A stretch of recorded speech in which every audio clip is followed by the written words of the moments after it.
Le groupe Les Républicains, la parole est à monsieur Marcel Bono.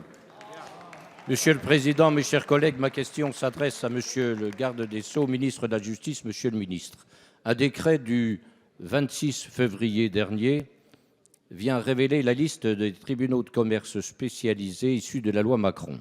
Au risque de pécher par immodestie, qu'il me soit permis de rappeler que ma collègue Cécile Untermaier et moi-même avons mené une mission en 2013 sur l'évolution de notre justice commerciale, et de nos conclusions, nous préconisions effectivement l'avènement de juridictions commerciales spécialisées pour les procédures collectives les plus complexes. Des études ont été faites, les tribunaux de commerce s'y sont attelés. Il est un postulat qui était incontournable, c'est la mise en concordance de ces tribunaux de commerce spécialisés avec les bassins d'emploi.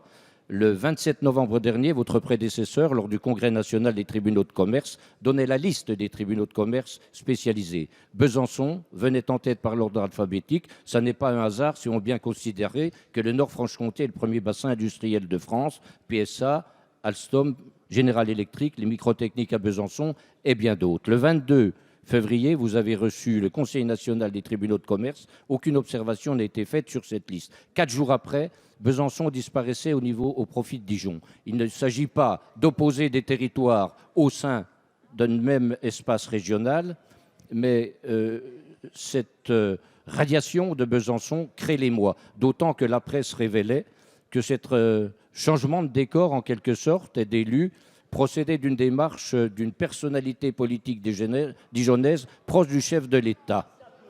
Alors, monsieur le ministre, les arguments avancés de dernière heure sont contrariés par la réalité, procèdent d'un prisme déformant. Hier, président de la commission des lois, nous avons salué votre sens de l'intérêt général et de l'analyse. Je vous demande solennellement, sans passion, de bien vouloir réouvrir la porte monsieur le député des négociations. Bono. La parole est à monsieur le garde des Sceaux, ministre de la Justice, monsieur Jean-Jacques Urvoas. Oui, monsieur le président, monsieur le député Marcel Bono, c'est vrai. C'est vrai ce que vous dites. C'est toujours difficile de faire un choix. Je l'ai dit à Catherine Vautrin la semaine dernière, entre deux villes. Dans le cas d'espèce, écartez l'argument politique. Nous sommes là dans deux communes qui, sauf erreur de ma part, ont des maires socialistes. Hein. Oui ou non? Besançon, Dijon. Donc ce n'est pas un problème politique. C'est un problème de choix. Je vais vous dire, monsieur le député, pourquoi nous avons choisi. Vous avez très justement rappelé que Christiane Taubira, le 27 novembre, est venue dans un congrès. Elle a fait un message vidéo que j'ai regardé tout à l'heure.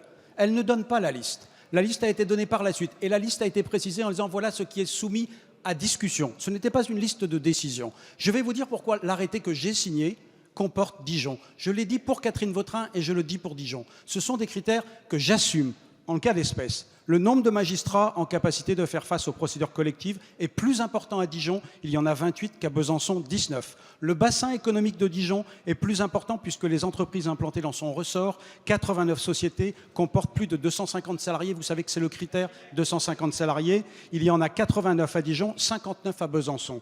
L'expérience du tribunal de Dijon est très forte puisqu'elle a eu à connaître des procédures collectives de grandes entreprises. Vous le savez très bien, vous êtes député du département, sur le groupe Belvédère qui a 4000 salariés, sur les sociétés Cléia, sur les sociétés Keol, sur les sociétés Télétech.